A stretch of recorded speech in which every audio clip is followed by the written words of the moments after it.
بسم اللہ الرحمن الرحیم۔ معزز سامعین گرامی قدر، یہ بڑی خوشی کی بات ہے کہ اللہ کے فضل و کرم سے جو قومی سلامتی کمیشن اقلیتی تھا، اس میں جو قادیانیوں کی شمولیت کا قضیہ تھا وہ الحمدللہ اپنے انجام کو پہنچا اور انجام بخیر ہوا۔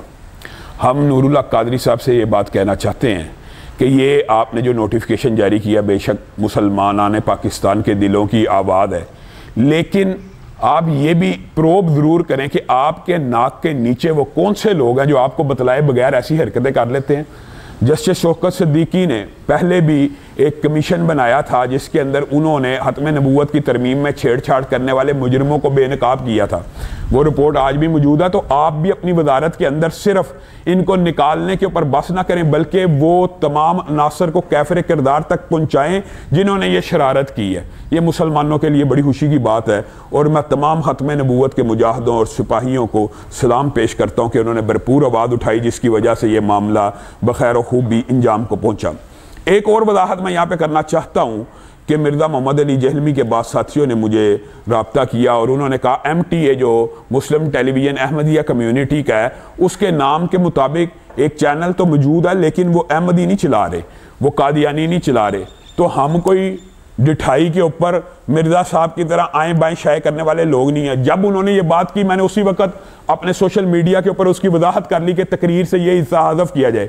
مرزا صاحب آپ صرف باتوں کو ٹویسٹ کر کے ہمیشہ آگے پیچھے کر کے، میں اوپن سب کے سامنے کہتا ہوں کہ ٹھیک ہے میں اس بات سے رجوع کرتا ہوں، ہم آپ کی طرح ڈیٹھ نہیں ہیں، ہم لوگوں کو حق کے رستے کے اوپر چلانا چاہتے ہیں، ہم مخالفت برائے شہرت یا مخالفت برائے مخالفت کے قائل نہیں ہیں۔ آپ ہمارے دلائل کا جواب دیجئے۔ آپ نے یہ بات پکڑ لیجئے، انہوں نے MTA کو قادیانیوں کا بنا دیا۔ MTA شروع سے قادیانیوں کا، آپ نے کوئی چینل بنایا اس کا نام اگر آپ نے ان کے نام کے جیسا رکھا ہے میں اس سے رجوع کرتا ہوں۔ آپ دلائل کا جواب دیجئے، آپ بتائیے کہ قادیانی جو مرتد ہے، مرتد اس لیے آج کا قادیانی بھی، یہ بھی سمجھ لیجئے، ابھی تک آپ کو بات سمجھ نہیں آ رہی کہ جب بھی قادیانی بچہ بڑا ہوتا ہے، بالغ ہوتا ہے، وہ رسول اللہ کا کلمہ پڑھتا ہے، پھر ختم نبوت کا انکار کرتا ہے۔ مسیلمہ کذاب، جتنے بھی جھوٹے مدعیان نبوت آئے اور ان کی قوموں کو اسلام میں مرتد قرار دیا گیا۔ مرتد بتائیے قادیانی جو ہیں وہ عیسائیوں اور یہودیوں سے افضل کیسے ہیں؟ اس بات کا جواب دیجئے۔ آپ اس بات کا جواب دیجئے کہ اوپر سے ناظرہ پڑھنے والا حافظ سے بہتر ہے۔ آپ اس بات کا جواب دیجئے کہ موبائل سے پڑھنے والا صحابہ سے افضل کیسے ہے۔ آپ دلائل کی دنیا سے فرار حاصل کرتے ہیں۔ مرزا صاحب، نہ ہم نے آپ کو مباہلے سے فرار ہونے دینا ہے، نہ آپ کو مناظرے سے فرار ہونے دینا ہے۔ یہ غلطی انسان سے ہو سکتی ہے، میں اس سے رجوع کرتا ہوں۔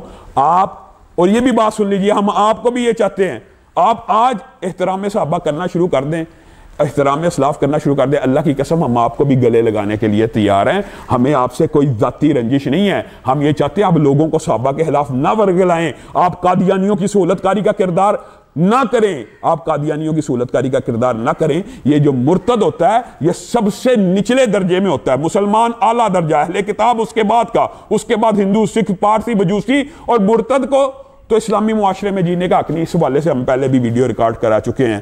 وآخر دعوانا ان الحمدللہ رب العالمین۔ قم للصلاة إذا المؤذن كبارا أقبل لربك مسرعا متطهرا دع عنك ما